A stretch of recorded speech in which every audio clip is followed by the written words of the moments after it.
So that's the new bridge that I'm getting ready to cross, but I got out to check out this old one because the old like architecture of these bridges is so cool. This is all closed off, you can't drive on it obviously, but I always think that these things look really neat. Here's where the bridge dead ends. I guess it used to go and connect all the way over there, but now it's kind of a straight drop off right there. This wash or river, whatever this is, it isn't even named according to Google Maps, and there's no signs or anything around here for it. The water's pretty dirty though. If you know anything about old bridges, what would this be used for? So this is it's a box, and then there's like a tube going all the way down from that box, and then a couple pieces of wood in there. But other than that, it's empty. I guess these beams came from Tennessee, USA. It's crazy when they built these bridges, there's a lot of metal, but they were still using like wooden beams, little cross joints right there. There's some metal, but the whole like subfloor underneath the asphalt almost looks like an old wood floor in a house. The new bridge is metal, just all the way through. Also, it's really weird. I came down here and there's just like dead goats everywhere. I'm definitely gonna say that it's coyotes that got these guys, but I'm not about the dead goat vibe like at all. So I guess this highway ends. This is a national refuge now. The highway used to carry on through there. You can see it's dirt past that now, but this used to be a highway. But American Tower Corporation, and no work can occur on this tower because there's a bird's nest there. I am about a national wildlife refuge. It's just weird that it used to be a highway through there and then it's not anymore, but whatever. It's also really weird because it's a national wildlife refuge right down the road for birds, and then this is a public hunting area. So you put a hunting area and a refuge area right next to each other. It's just weird. The government just makes less and less sense to me every day. So definitely been cruising, kind of taking the long way down, but I'm in Socorro right now and it's kind of lunchtime. I didn't bring anything for lunch, so I'm gonna stop here at this place called Yo Mama's Grill and see what they have to offer.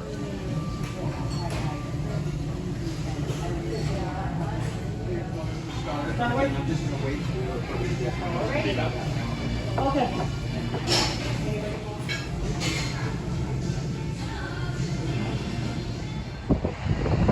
That was actually delicious. I definitely recommend Yo Mama's Grill in Socorro, New Mexico. The problem, like with a beard, and it's like a blessing and a curse because the burger was so good. I had to eat it with my face down over the plate because it was a huge burger, and then it was like super messy. So in order to avoid getting it just all up in the beard, I just had to be completely face down the whole time while I ate it. And I have this trick when I'm eating stuff like that, like a big burger, especially with this beard, and you just don't put it down, because if you put it down, it just gets even more messy. So, but definitely highly recommend it, actually. If you're ever passing through Socorro and you want lunch, Yo Mama's Grill. Very good. Oh, and I went with the chips instead of the fries, and their chips are like cut in restaurant and fried there, and they were really good. So I do recommend getting the chips.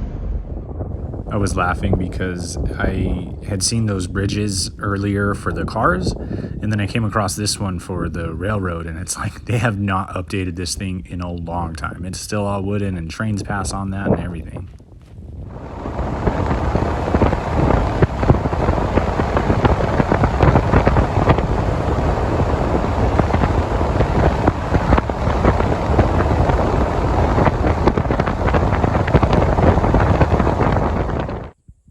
Says in memory of the Texas Mounted Volunteers, has their names and ranks, and all unknown soldiers killed in the Battle of Valverde, February 21st, 1862.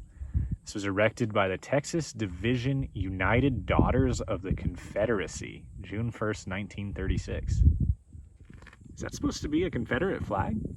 So I took like a really random left on a dirt road that said basically there was like it said a town name is what I thought down here, and I'm in the weirdest area I think that I've ever seen. So I'll show you guys here in a second. So first things first, I'm not exactly sure what this is because I haven't come to check it out yet.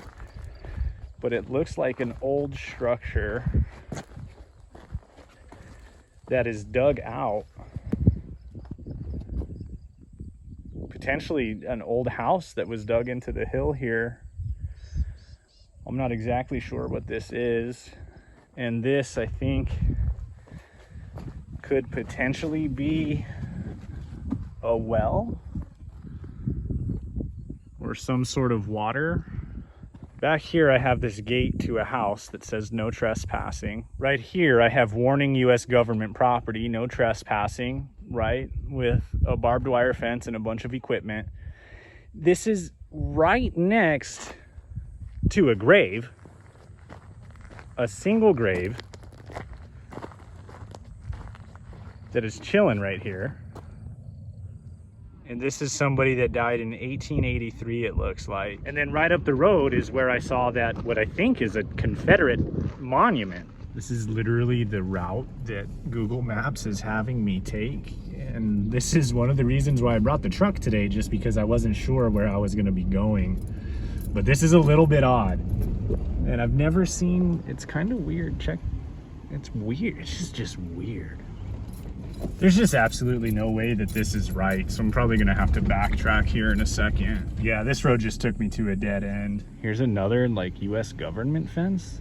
I definitely took a weird turn somewhere. I'm backtracking now. I'm just heading back the way that I came to get out of here, but it's very strange that all this property is like set up the way that it is, that there's like some historical things and U.S. government property and private property, and it's very strange, very, very weird. And there's also cows out here as well. Look at the little baby.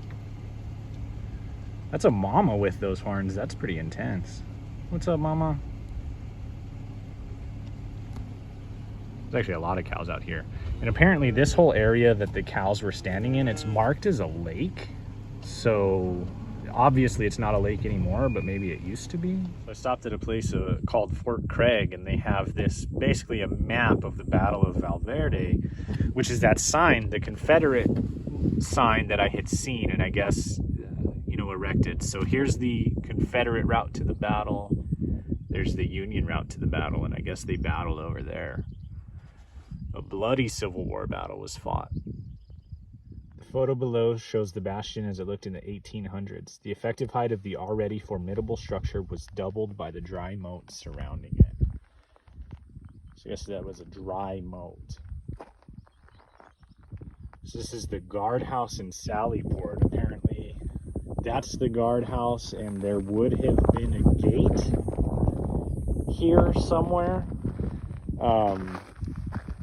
Pretty interesting. I find this kind of crazy because the guard room and the room occupied by white prisoners are warmed by open fireplaces, but there's neither a fireplace nor stove for the colored prisoners. That is just crazy. That I don't know. That's just crazy. I'm just like discovering all kinds of racism in New Mexico, I guess. It says this photograph was taken by an unknown photographer a few years after the Civil War. So this is what the parade grounds and the enlisted quarters looked like in 1867-ish. Not a whole lot left now.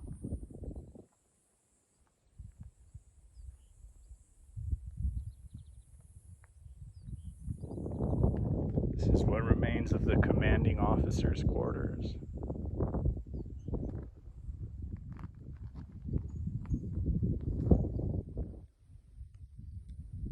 This is the storehouses. This says please stay off the walls, but does that mean, because the trail's here, I'd like to get a closer look. It says stay off the walls, not stay out of the area. I just want to see, I just want to get a closer look. These are all adobe. This is actually a pretty large area. It's kind of surprising. So the gatehouse is right there. That would be where the gatehouse was. And then those captain quarters are there. And then that would be like the munitions and where they stored everything. And then not sure what this little building is. It's like right in here. and then the trail just keeps on coming back this way. So this fort was definitely a very good size. It says one of the reasons for selecting this location for Fort Craig was the good grazing on the surrounding and plain. So the corrals and stables, you can kind of see the outline of the walls that those were.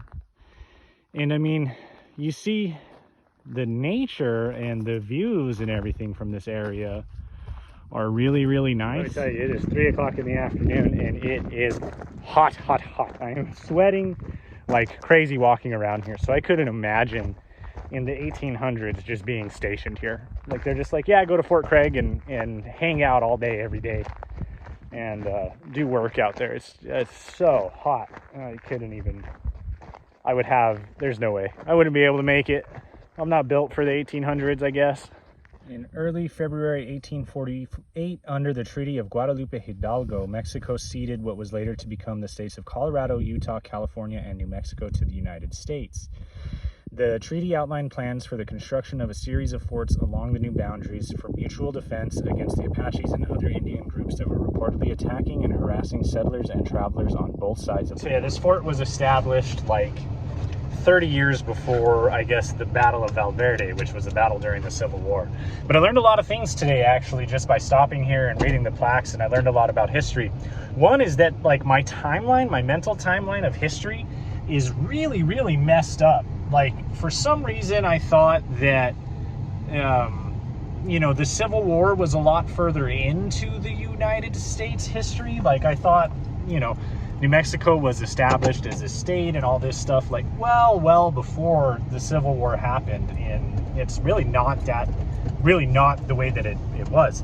And the other thing that I learned was, when I think of like the Civil War itself, and I think of, the Confederacy and the Union and all that stuff, I think of almost specifically like the deep southern states like Georgia, Tennessee, those states.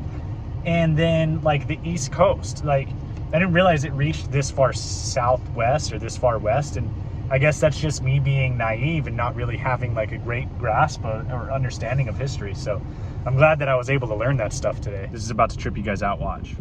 So this is Sweet Tooth. If you are familiar with the Twisted Metal games, Sweet Tooth. And then we have like a really cool recreation, like pretty accurate, the Mystery Machine. That's amazing. Then you have Herbie lined up right there. And then this, I believe, even though it says Steve-O's Pizza, is the Magic School Bus. And it can even fly because it's got wings on it. So the route that I've been on pretty much all day today is called El Camino Real, which is Royal Road of the Interior. It was the earliest Euro-American trade route in the United States. It tied Spain's colonial capital at Mexico City to its northern frontier in distant New Mexico. It was part of Spain's Camino Real Intercontinental, a global network of roads and maritime routes.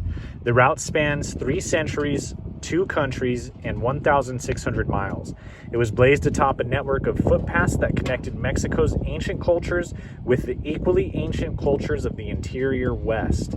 Starting in Mexico City, the frontier wagon road brought settlers into today's New Mexico. Once travelers crossed the arid lands above Ciudad Chihuahua, they followed the wide Rio Grande Valley north into New Mexico. Many of the historic campgrounds and early settlements created by the Spanish colonists moved along the El Camino Real are today's modern cities along the Rio Grande. So I've been following that route all day today. It's very not traveled now because it runs next to the freeway, so people are just going to jump on the freeway. But I've been on the road all day today. I have seen this guy in several of the places that I've visited. So if this is your trademark or your calling name, comment on this video, man. I'd love to know who you are because we're going to a lot of the same places. Though we travel the world over to find the beautiful, we must carry it with us, or we find it not. I guess that's my Ralph Waldo Emerson. So I traveled the El Camino Real route all day so I could find this, which is the El Camino Real International Heritage Center. It is a New Mexico state monument that is completely abandoned. They have a "sorry, we're closed" sign up.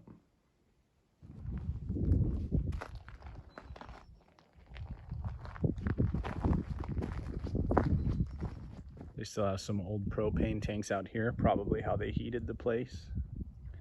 If this is like an employee break area, this is actually really, really cool to have this old Kiva fireplace over here. Very neat.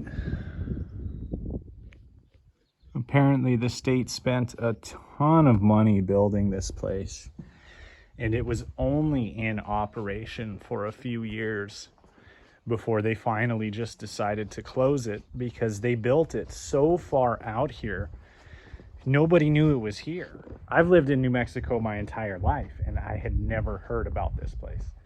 There was no like marketing plan or anything like that to get visitors to actually come out here and check out this heritage center. Plus, it's a really far drive from even the closest small town, let alone, you know, Albuquerque or Santa Fe or even Las Cruces. There's this entire outdoor area though where maybe they could have held some sort of events. It seems like a performing arts space. There's even some bleachers, it looks like, with some steps, a stage, and then a huge open area where you could have had dances or concerts or anything like that. And then there's this, which almost looks like a suspension bridge as you walk up it. You get to walk out onto this metal platform and overview this entire area here.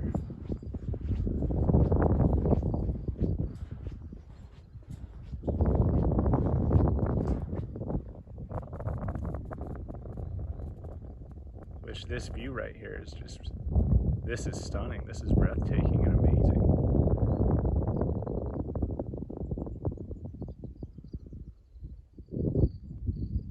Here's the view of the building from there. Looks like this was intended to be some sort of walking trail back here on this side. There's a couple of different paths that you can take. You can either go to the left or to the right and see what's out here. Beware of rattlesnakes. My wife is going to have a panic attack just looking at this sign. She does not like snakes. To be honest with you, I don't really feel like running into a rattlesnake either. So I'm glad that that sign's there to let me know that they're out here. There's another fireplace kind of built back here. And the crazier part about this is there's actually even wood still stacked up like they were using it. One of those trails leads out here to a very simple bench where you can kind of sit and overlook the scenery, whether you want to look this way or you can look out this way.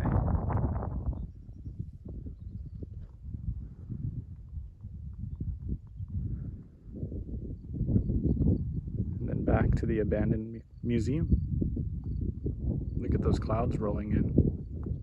There's some sort of irrigation setup.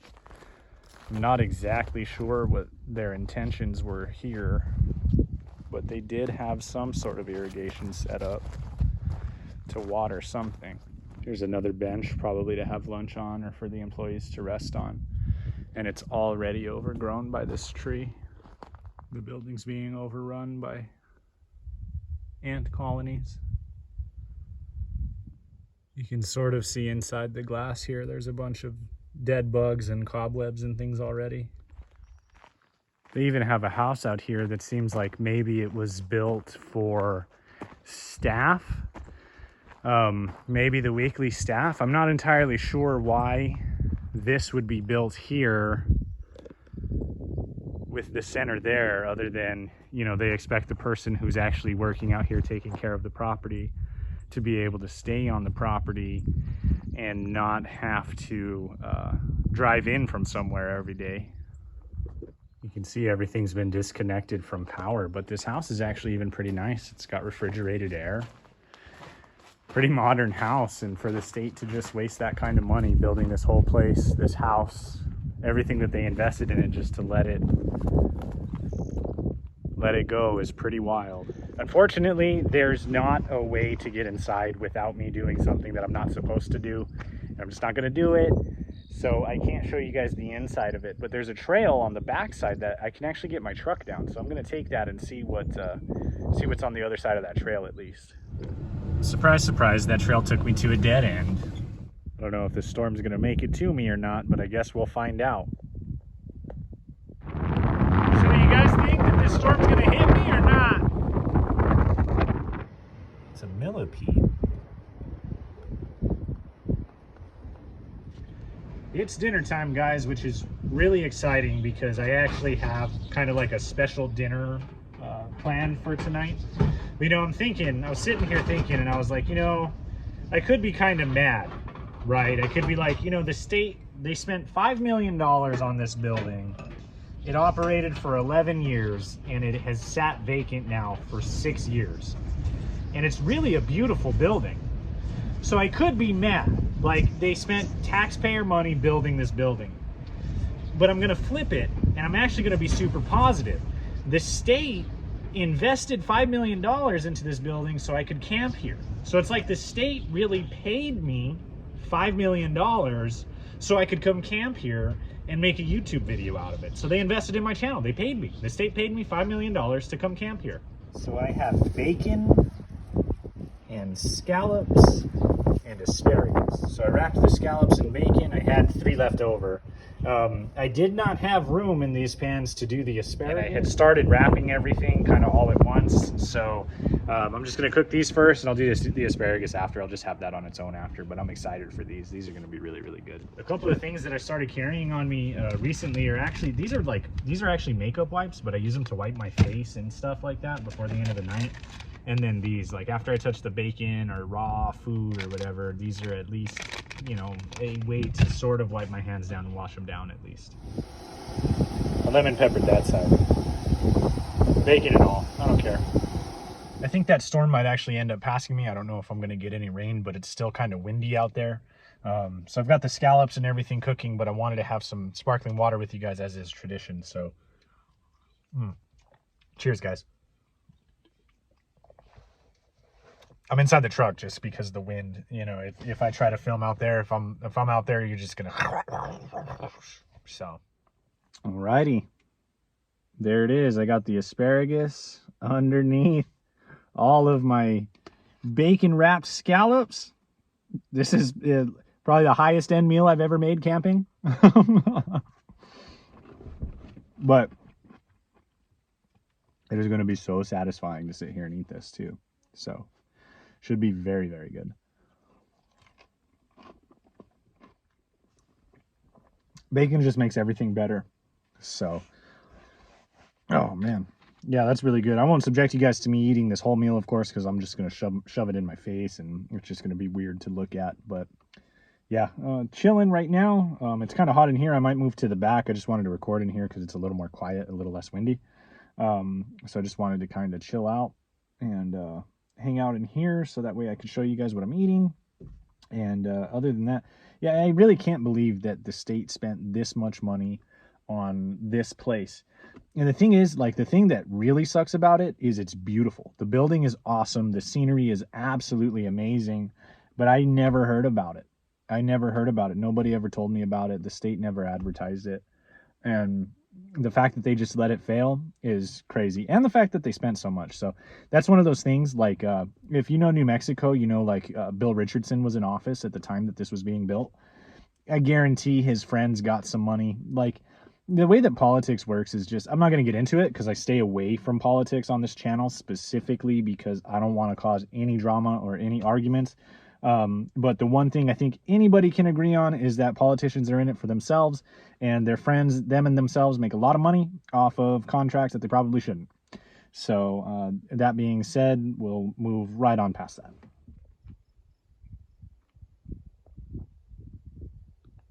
So the storm has like completely passed. and has left me just basically with beautiful, calm skies.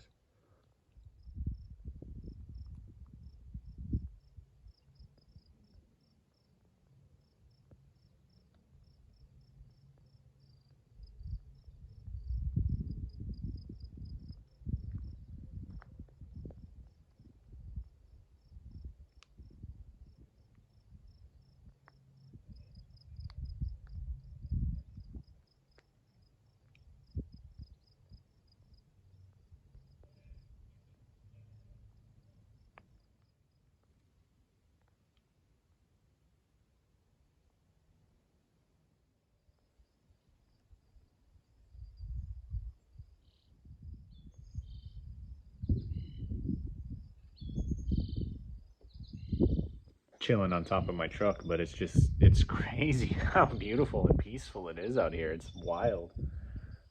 It's super quiet and just really nice. They picked a nice spot for this place. It just didn't, it's too far. It's just too far.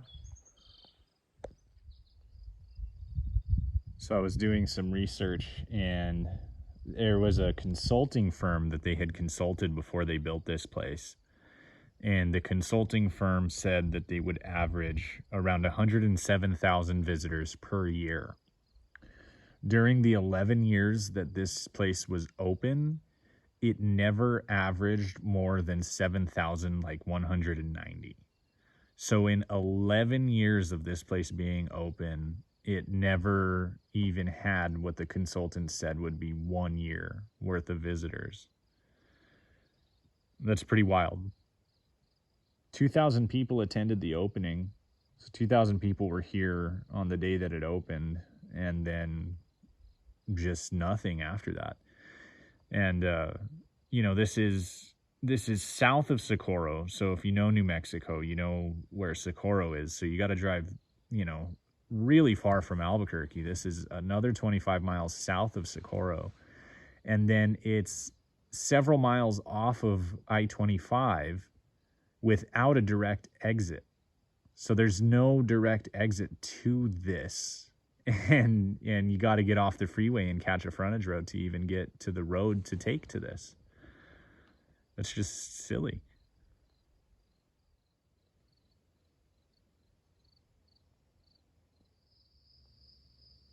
Chilling in the truck right now. I'm going to go to bed. So I'll see you guys in the morning. Good morning, guys.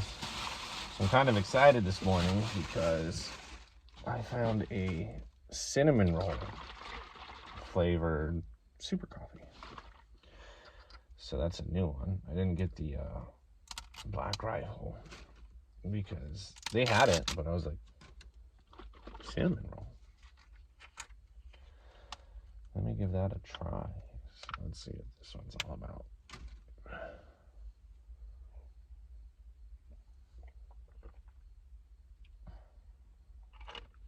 That one's really good. That's actually really, really good. I slept okay. It was hot, like in the beginning part of the night. It was so hot. So I had a hard time there, but I slept in a little bit. As you can see, the sun's already coming up. So I'm going to be just kind of heading back this morning. If I see anything cool along the way, I'll stop and check it out. Well, but yeah, slept okay. There was like another, it got real windy again at one point too, and that was nice because it cooled it down and the wind was coming through, you know, the windows, and it was nice in that sense, but then it was loud. So, but whatever. Hey, I'm up. You know what I mean? Ready to get going.